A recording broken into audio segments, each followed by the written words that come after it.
Hi guys, and welcome to the Stephen King Sematary Club. I'm definitely a fanatic. I love this stuff. I will be discussing the first part of Stephen King's Carrie. Part 1, Bloodsport. The Signet paperback book is 245 pages. It's a very quick read. The first part ends, I think, at page 115. So we're almost halfway through the book with just part 1. So this was published in 1974. It was Stephen King's first novel, and the dedication is to his wife, Tabitha. It says, "This is for Tabby, who got me into it and then bailed me out of it." And I always loved that. I love the relationship between the two of them. It's so cute, and they really support each other, and I really love that so much.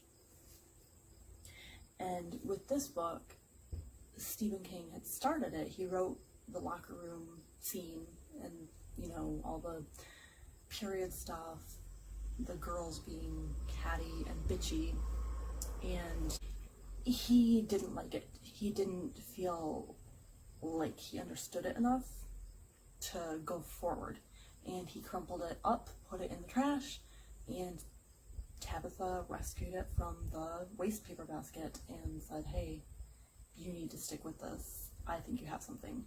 And he did. She knew. It's just adorable. So we start with part 1. Part 1 is called Bloodsport. I got my little notebook. I was taking notes because the thing about this reread project is that I want to have some nice, comprehensive, they're not ever going to be exhaustive, because if they were going to be exhaustive, I would comment on every single thing and I would just never get anywhere. So part 1 is Bloodsport. We're introduced to Carrie White. It's quickly established that Carrie is a little chunky and she's got some acne and she kind of has limp, mousy hair, and she's in the gym shower with a whole bunch of girls who are a lot more Barbie-esque, or whatever you want to say, stereotypically popular and attractive people. And we know right away that she's been bullied since the first grade by some of these girls. So this is just a long-running thing for her.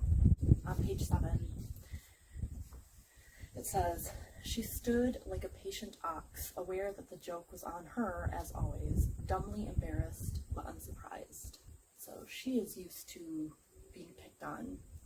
And so, okay, first of all, this is not how I remember gym showers during my days of, middle school and high school. But for the purposes of theatrics and whatnot, we'll go with it. Carrie is taking a shower, trying to just exist in this high school environment and not make waves or whatever. And it is pointed out to her that she has started her period. She has never had a period before, and she freaks out because she thinks she is dying. She thinks something is very, very wrong. And the girls in the locker room start throwing things at her. They start throwing tampons and pads at her, yelling, "Plug it up." It's very vicious and very primal. The gym teacher, who she's going to be a little bit different from the gym teacher in the movie. This gym teacher is named Miss Desjardins. Gym teacher in the movie, I believe, is a composite of this gym teacher in the book and then the principal or assistant principal of the school. So the gym teacher rushes in, yells at the girls, tells them to knock it off. She's disgusted by Carrie because she feels like Carrie's just being obtuse or is there's, she just doesn't understand that this is Carrie's first period because Carrie's so old. And I love the detail where Carrie leaves a bloody handprint on the gym teacher's white shorts. And that's something that we'll get to later in the movie also. Well, Carrie is freaking out thinking she's dying. The teacher is being not super helpful at first, but then comes around and starts coming to Carrie's aid once she realizes exactly what's going on. A light blows out from a light bulb, some baseball bats fall down, just little stuff like that, little details that give us a hint of Carrie's powers. A tactic that Stephen King uses, and it's very clever because it allows for a lot of backstory without having to start the story from the beginning, but to give history and stuff like that. He uses like a mixed media type version of storytelling. So in his novel, he will include little excerpts that are supposed to be from newspapers, and those give context. It allows for a lot of information to be given in a very short amount of space, and it doesn't feel jarring. It's a very clever tactic. So the gym teacher takes Carrie to the principal's office to get dismissed due to the trauma, and the assistant principal gets her name wrong several times, I think at least 3 times. He calls her Cassie, and her last name he also calls her Wright. So he calls her Cassie White, he calls her Cassie Wright, he calls her all these different combinations, but never the correct name. Carrie gets upset and flips over his ashtray, which he was certain he had put further away from the edge on the desk than he did. But we all know it's because of Carrie's powers that it flipped over. Carrie is dismissed from school, and as she's going home, we get a different kind of Carrie from the movie. Now, the Carrie in the movie I always felt was more of a victim who just suddenly snaps. But because of the nature of novels, we get more inside Carrie's head, and she has these thoughts about how she wants to bash in the heads of these girls who have been picking on her entire life. So there is this little flame of revenge that is being fanned in Carrie's head. She decides maybe there's something she can do about it. Maybe she can fight back. And she is kind of, in a way, premeditating her actions. We learn that Carrie has tried to fit in. She has tried to go against her mother's wishes. Her mom is ultra-religious and domineering and thinks everything is sinful, everything is just evil. And the natural things, like natural puberty things and natural sexual desires and things like that, are all bad. All this stuff is the result of you having sinned. So you sinned, and therefore this stuff happens to you. It's not that everyone goes through this. It's that we are asking for these things because of our sinful ways. Like, if we hadn't sinned, none of this would have happened. Girls would be flat-chested.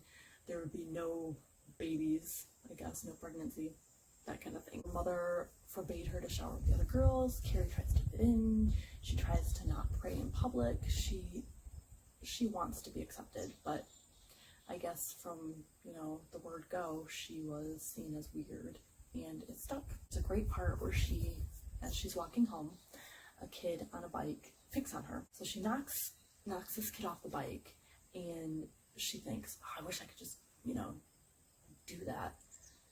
And then she realizes that she did make that happen, and she's starting to comprehend her powers. There is an event that is mentioned in these newspaper clippings, and we gradually get more and more pieces of the story coming through, and at one point we hear the whole story told by the neighbor girl who used to live next to Carrie. and she would sunbathe in her backyard in a modest one-piece suit.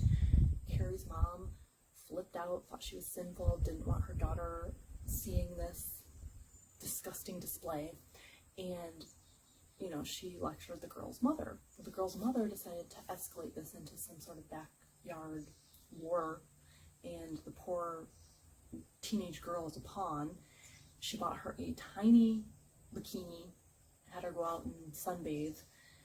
The girl's out there sunbathing, and she wakes up, realizes she falls asleep in the sun, wakes up, and Carrie, little Carrie, who's about 3 years old, is standing over her, and she's looking at her, and her top had fallen down, so her breasts are exposed.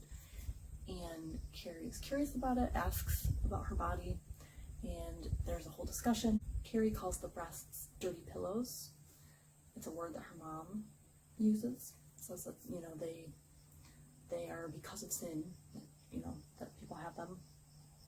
So Margaret White comes out, and she is livid. She is just insane with rage, and she drags Carrie in. There's a whole scuffle, and there's stuff being knocked around, there's yelling, there's screaming. Ice chunks start falling from the sky, and huge rocks also start falling. And the rocks are only landing on the White's property, which is bizarre. So we start realizing that Carrie has pretty magnificent power. There's this, the Day of the Rocks thing. We realized that even as a 3-year-old, she had an immense amount of power. And this isn't really referenced in the movie. We hear a little more about Sue Snell and Tommy Ross. Now, Sue is one of the girls who was throwing things at Carrie, and she's feeling bad about it. She wants to make amends. She doesn't like her behavior. And she is with a popular guy, Tommy Ross. They're both popular. And it says, they had become a fixed star in the shifting firmament of the high school's relationships, the acknowledged Romeo and Juliet, which I really like because that's kind of a foreshadowing of tragedy in their future. Sue feels very guilty, and she feels like a terrible person. She wants to escape her cookie-cutter life of conformity that she's heading toward. So Carrie is at home. She is thinking about how the whole terrible situation went down. Her mama is upset. She calls her mom Mama, and she's a big woman, really big woman, and very religious. She holds worship services, which are just her preaching to Carrie on, it says Sunday, Tuesday, and Friday for about 2 to 3 hours. So she is just really into this religious stuff. And her mom starts showing signs of being afraid when Carrie does things, because Carrie says, "I'll make the stones come again, Mama." And that terrifies her.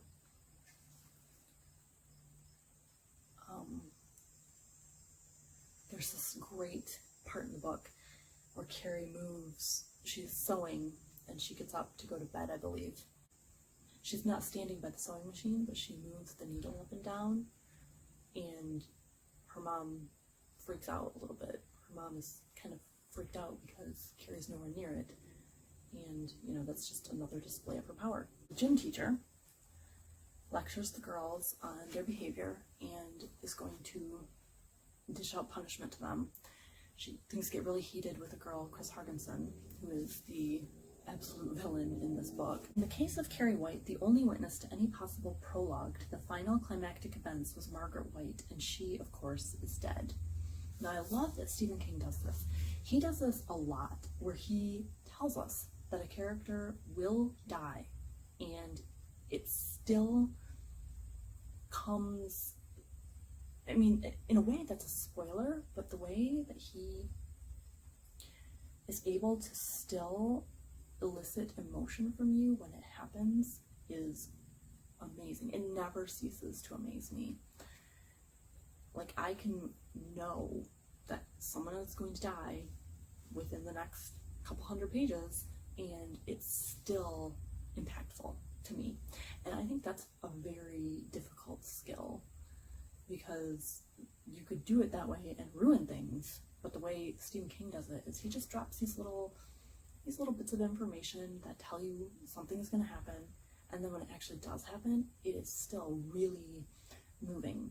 So I had to include that. Chris Hargenson's father comes in to yell at the principal for the treatment of his daughter, the fact that, you know, the gym teacher was mean to her and she physically and verbally abused her, and the principal fires right back with, well, you know, this is what your daughter did to this other student, and we could very easily, you know, throw the same back at you guys. And I like that scene, and I wish that had made it into the movie, but it did not. On page 71, it says, there's a little, there's an article, and in it, they talk about Carrie's 7th grade English teacher, Mr. Edwin King, which I think is really cute because Stephen King's middle name is Edwin, and he was an English teacher, so that's like a cute little putting himself in his very first book, and I like that. Now, then we get into Carrie starts exercising her powers. She is literally like moving hairbrushes up and down, moving the ends of her bed up and down, that kind of thing. So she is plotting, she's thinking of revenge, she is kind of premeditating actions in her brain. I'm not saying that she, you know, isn't a victim or that she doesn't have reason. I'm just saying that it's not just a she snapped. It's she's understanding what her powers can do to people if necessary. You know, the part that a lot of people tend to remember, and that's Tommy trying to ask Carrie out to the prom because Sue has asked him to do it as a way to make things up to Carrie. You know, he asks her, she says no, she's suspicious because whenever anyone's nice to her, it seems that something goes awry. You know, they just do it for their amusement. And there's some major foreshadowing on page 87. Carrie says, no, it will be a nightmare. And Tommy convinces her, he says, well, no, come on, it will be fine, we'll make it fine. Carrie's like lifting beds, she's lifting dressers, she's lifting really heavy shit. And Carrie is starting to remember things. The day of the stones, her mother choked her, and she came at her with a Bible and a butcher knife, telling Carrie that you'll never look at that naked wickedness again. And Carrie flipped out, and she ended up just destroying tons of stuff in the house. I think the dining room table went through the living room window, that kind of thing. It says, then she had fainted herself, and after that there were no more memories. Mama did not speak of it. The butcher knife was back in its drawer. So all of this gets repressed, and now things are starting to come forward into her consciousness. Carrie announces that she's going to the prom. Her mom does not like that, and you know, they get into this argument about Carrie having to go into the closet, and we haven't really discussed the closet, but that's where Carrie is kind of shoved in to pray and ask for forgiveness, and she spends hours in there. One time she was there for more than 24 hours, and you know, she had to just stay in there the whole time until her mom decided to let her out. And you know, Carrie, her mom doesn't want her to go to the prom. Carrie refuses to go to the closet. She's starting to stand up to her mom. She says, I don't want to fight with you, Mama. I only want to be let to live my own life. I don't like yours. That's on page 97. And it's just so sad. It's so sad because you know that if her mom had just stopped, that Carrie could have had a better life. On page 98, Tommy Ross didn't love her. She knew that. This was some strange kind of atonement, and she could understand that and respond to it. So we do have Carrie acknowledging that this might not be a joke, but it's definitely not real, and she's just going along with it. I think she kind of wants it to be real, but she is preparing herself for, you know, disappointment. Continuing, it says, he said it would be good, that they would see to it. Well, she would see to it they better not start anything. They just better not. So we do get Carrie going on the defensive. You know, she's ready if something does happen. She is not going to be messed with anymore. She has decided. So the remaining portion of this first part, Chris Hargensen snoops around the prom stuff, and she sees the ballot, the king and queen ballot, finds out that Tommy and Carrie are now on the ballot for prom king and queen. She finds the layout of the whole prom stage and the tables and where the king and queen will be. And she sends her delinquent boyfriend, Billy Nolan, and his friends out to a farm where they kill 2 pigs, which is always sad to me. And they drain the pigs of blood and bring the blood back for their fucked up little plan. It is really twisted. It's a really twisted concept, and the theme of blood runs through this entire book. The theme of blood and sacrifice. Carrie is basically a sacrificial lamb, so it's like bookended with period blood and pig blood, and the sacrifice of the pigs, pig's blood for a pig, as Billy Nolan said, and it's all very tied in. So that is part 1. What do you like or dislike about this? I really enjoy the way that everything is explained via old articles and stuff like that. I think it moves the story along a lot, and I think we immediately have great sympathy for Carrie. I think early on we get a great feel for Stephen King's writing style and the way he makes you really care about his characters, and I very much appreciate that. That is something that I think he has kind of passed over because he's a horror writer, but he has great character development. He's amazing. Part 2 will be coming up soon. Have a spooky day.